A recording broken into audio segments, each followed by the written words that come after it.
అనంత కరుణామయుడు, అపార కృపాశీలుడు అయిన అల్లాహ్ పేరుతో ప్రారంభిస్తున్నాను. నా ఈ చిన్న ప్రయత్నంలో పొరపాట్లు జరిగితే అల్లాహ్ను క్షమించమని వేడుకుంటున్నాను. ఈ వీడియోను పూర్తిగా చివరి వరకు చూడండి. ఆయత్ నంబర్ 42. సమ్మాఊన లిల్ కదిబి అక్కాలూన లిస్సుహ్త్ ఫఇన్ జాఊక ఫహ్కుం బైనహుం ఔ అዕరిض్ అన్హుం వఇన్ తుዕరిض్ అన్హుం ఫలన్ యదుర్రూక షైఆ وإن حكمت فاحكم بينهم بالقسط إن الله يحب المقسطين. ఆయత నంబర్ 42. వీరు చెవియొగ్గి అబద్ధాలు వినేవారు, నిషిద్ధమైన సొమ్ము హరాం చాలా ఎక్కువగా తినేవారు. ఒకవేళ వారు తమ గొడవలను నీ వద్దకు తీసుకువస్తే నీకిష్టముంటే వారి మధ్య తీర్పు చెప్పు, లేదంటే విముఖతను తెలుపు. ఒకవేళ నువ్వు వారి నుంచి ముఖం తిప్పుకున్నా వారు నీకెలాంటి హాని కలిగించలేరు. ఒకవేళ నువ్వు వారి వ్యవహారాలపై తీర్పు చెబితే వారి మధ్య న్యాయసమ్మతంగా తీర్పు చెప్పు. నిస్సందేహంగా అల్లాహ్ న్యాయశీలులను ప్రేమిస్తాడు. 77. అరబీలో సమ్మావూన్ అని ఉంది. సమ్మావూన్ అంటే అదే పనిగా వినేవారు అన్నమాట. దీనికి 2 అర్థాలు కావచ్చు. గూఢచార కార్యకలాపాలు నిర్వహించడానికి ప్రతి చిన్న విషయంలోనూ తలదూర్చడం, నక్కి నక్కి వినడం, లేదా ఇతరుల మాటలను వినడానికి స్వీకరించడానికి చెవులు రిక్కించి మరీ వినడం. కొంతమంది వ్యాఖ్యాతలు మొదటి అర్థాన్ని తీసుకోగా మరికొందరు 2వ అర్థాన్ని తీసుకున్నారు. ఆయత్ నంబర్ 43. وكيف يحكمونك وعندهم التوراة فيها حكم الله ثم يتولون من بعد ذلك وما أولئك بالمؤمنين. ఆయత్ నంబర్ 43. దైవ ఆదేశాలు పొందుపరచబడి ఉన్న తౌరాత్ గ్రంథం తమ వద్ద ఉన్నప్పటికీ వారు నిన్ను ఎట్లా న్యాయ నిర్ణేతగా చేసుకుంటున్నారు? ఇది ఆశ్చర్యకరం కదూ. ఆ తరువాత మళ్ళీ తిరిగిపోతున్నారు. యథార్థం ఏమిటంటే వారసలు విశ్వాసులే కారు. ఆయత్ నంబర్ 44.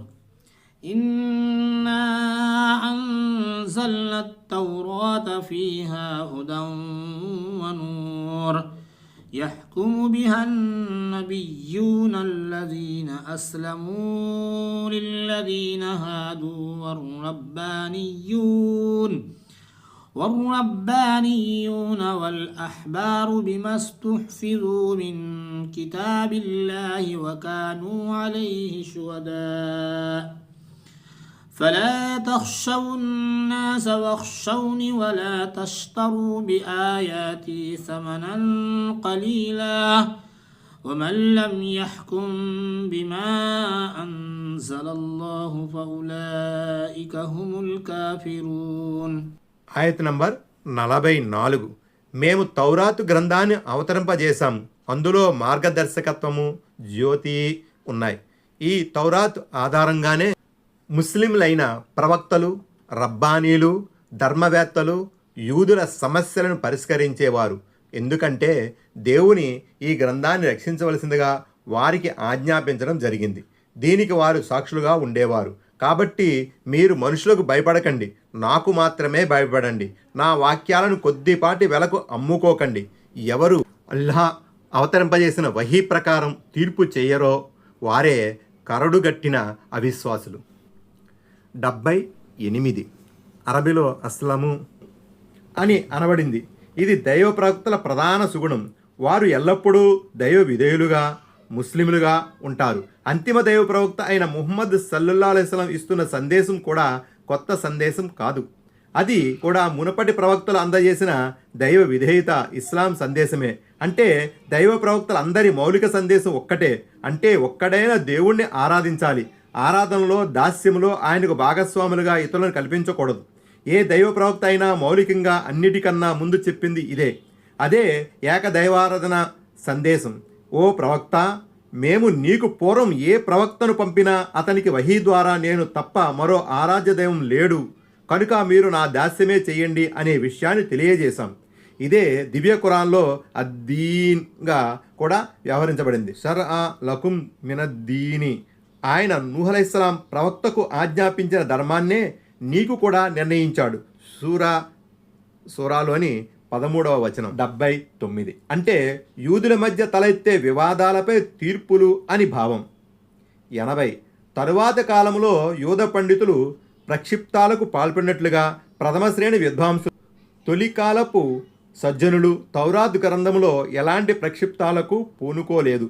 వారు దైవాజ్ఞకు కట్టుబడి మసులుకుంటూ తౌరాత్ గ్రంథాన్ని కాపాడేవారు. 81. అంటే ఈ గ్రంథం ఎలాంటి హెచ్చుతగ్గులు లేకుండా ఉండేది, ఎందుకంటే ఇది దేవుని తరపున పంపబడిన గ్రంథం. 82. అంటే ప్రజల ఒత్తిడికి లోనై వారికి భయపడి తౌరాత్ గ్రంథములోని సిసలైన నికార్సైన ఆదేశాలు అనుమరుగు చేసే ప్రయత్నం చేయకండి. స్వల్ప లాభాల కోసం స్వార్థంతో దైవ సూక్తులను మార్చివేయకండి. 83. దైవాజ్ఞలు దైవ శాసనాలు మునుపటి నుంచే మీ వద్ద ఉండగా అసలు మీరు మిథ్యాభావాలకు ఎలా లొంగిపోయారు, అవిశ్వాసుల పట్ల ఎలా రాజీ పడిపోయారు?